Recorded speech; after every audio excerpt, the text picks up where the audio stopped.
Ahoj! Sme cirkevná základná škola svätého Gorazda. Minulý rok sme začali v našej škole používať Lego a bolo to úžasné. Počas vyučovania sme vytvorili nádherné výtvory zo sveta mora. Farebné rybky, zaujímavé morské rastliny a dokonca aj malú ponorku. V decembri sme sa zúčastnili súťaže First Lego League, kde sme mohli ukázať naše schopnosti v programovaní robotov a riešení problémov. Bola to pre nás všetkých skvelá skúsenosť. Ale máme jeden problém. Máme príliš málo lega. Často sa musíme striedať a nemôžeme sa všetci naraz pracovať na našich projektoch.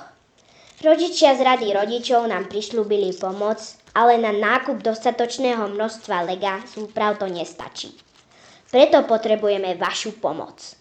S Legom by sme mohli robiť ešte viac zaujímavých projektov počas vyučovania matematiky, fyziky aj informatiky.